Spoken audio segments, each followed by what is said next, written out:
एक पुरानी कथा है। एक बार किसी गांव में एक आदमी के घर एक सूफी फकीर आकर ठहरा। उस आदमी ने फकीर की बहुत सेवा की। वह फकीर उस आदमी से बहुत खुश हुआ और जब वह जाने लगा तो फकीर ने उस आदमी को अपना गधा दे दिया जिस पे वो सवार होता था। आदमी ने उस गधे को सूफी फकीर के आशीर्वाद के रूप में स्वीकार किया। वो गधा उसे बहुत प्रिय था। फिर 2 साल बाद वो गधा मर गया। उसने सोचा गधा साधारण नहीं था, सूफी फकीर का था, इसलिए सम्मान पूर्वक इसका अंतिम संस्कार होना चाहिए। उस आदमी के पास बहुत ज्यादा धन नहीं था, फिर भी उसने गधे की कब्र बनवाई और उस पर संगमरमर लगवाया। गधे की कब्र रास्ते के किनारे पर ही थी। जो भी लोग रास्ते से गुजरते थे उस कब्र पर कोई फूल चढ़ाने लगा, कोई पैसे चढ़ा जाता। ये देखकर वो आदमी हैरान हुआ।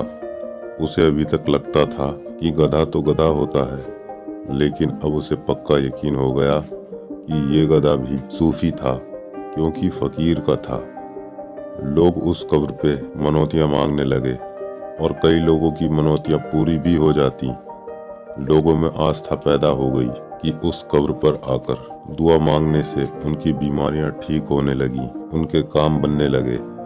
फिर उस आदमी ने कब्र के पास ही अपने बैठने का स्थान बना लिया और उस कब्र का चौकीदार हो गया। कभी किसी ने नहीं पूछा कि ये कब्र किसकी है। लोग तो बस दिन रात आते रहे। भीड़ बढ़ने लगी, बहुत पैसा चढ़ाया जाने लगा। 4-5 साल में ही वहाँ बड़ा महल खड़ा हो गया। एक दिन वह फकीर वापस उसी जगह आया। फकीर ने लोगों से पूछा, यहाँ एक गरीब आदमी रहता था, उसने मेरी बहुत सेवा की, मैंने उसे अपना गधा दिया था, वह आदमी कहाँ है? मगर वो आदमी अब गरीब नहीं था, वो तो हीरे जवाहरात जड़ी वेशभूषा में था। वो बोला, आपने मुझे पहचाना नहीं, मैं ही वो गरीब आदमी हूँ। वो एकदम फकीर के पैरों में गिर गया।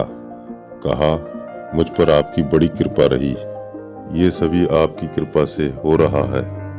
गुरु ने पूछा, मगर ये सब कैसे हुआ? वो आदमी गुरु को एकांत में ले जाकर बोला, आप जो गधा मुझे देकर गए थे, 2 साल बाद वो मर गया, लेकिन वो गधा बहुत पहुंचा हुआ था, उसकी मैंने कब्र बनवाई, तब से ये सब चमत्कार हो रहे हैं।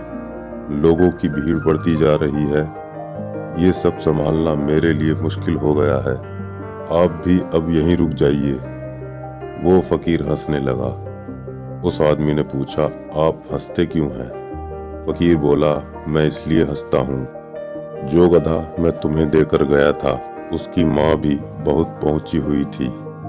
जब वो मर गई, मैंने भी अपने गांव में उसकी कब्र बनवाई थी। मैं भी उसी के सहारे जी रहा हूँ। मेरे गांव में भी यही सब चल रहा है। लोगों की भीड़ लगी रहती है। जिनको कब्र ही पूजनी है वो गधों की भी पूजेंगे। उनके लिए बुद्ध की ही कब्र जरूरी नहीं, वो किसी की भी कब्र पूजेंगे। कब्र पूजने में कोई बुराई नहीं। यदि इंसान अपने जैसे दूसरे लोगों और धरती पर हर एक जीवित प्राणी को अपने समान समझता है, हर एक जीवन का महत्व समझता है, तो उस इंसान को किसी अन्य स्थान पर जाकर कोई भी विशेष आयोजन करने की आवश्यकता नहीं, क्योंकि वह अपने भीतर से परमात्मा ही है। ऐसा इंसान पृथ्वी पर जिस जगह भी मौजूद है, वो स्थान किसी भी तीर्थ स्थल से कम नहीं है।